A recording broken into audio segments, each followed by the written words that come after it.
ठाकरेंच्या सेनेचे मनसबदार.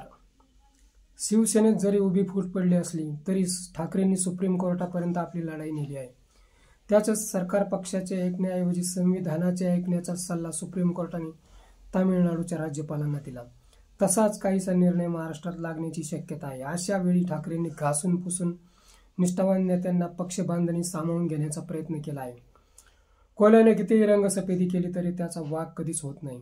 वेळ आल्यावर रंग उडतोच. पक्षाची भूमिका प्रसार माध्यमांसमोर मांडण्यासाठी प्रवक्त्यांची मजबूत फळी निर्माण केली आहे. आता यातून निष्ठा काय व कशी असते ते देशाला जगाला कळेल. काही टिल्ले पिल्ले अजूनही खाजवाखाजवी करतायत. बर्फाच्या लादीवर ज्यांना झोपवायला पाहिजे त्यांचे खुशामत सरकार, सरकारी नोकर व पोलीस करतात. सुप्रीम कोर्टाचा हातोडा पडल्यानंतर सर्व अंडी पिल्ले बाहेर येतील. लोकसभा, विधानसभा यश कमी मिळाले, पळणारे पळून गेले. आता ठाकरेंची इनिंग सुरू झाली. सायबर युगात फायर ब्रँड नेत्यांची फौज ठाकरेंनी उभी केली. त्यातच श्रीरामनवमीच्या दिवशीच माध्यम क्षेत्रात शिवसंचार सेना स्थापन केली.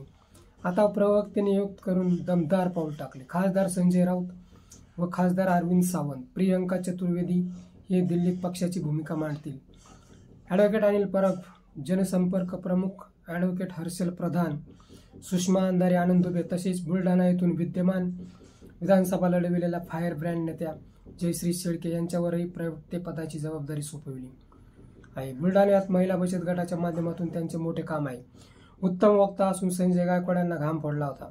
ठाकरे सहजासहजी हार मानत नाहीत. सुप्रीम कोर्टालाही अंदाज आला असून विधानसभा अध्यक्ष तसेच निवडणूक आयोगाची पंचायत होणार आहे.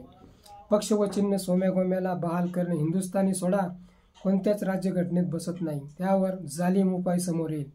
मित्र, हा व्हिडिओ कसा वाटला ते कमेंट बॉक्समध्ये सांगा व ॲक्शन मराठी चॅनलला सबस्क्राईब करा.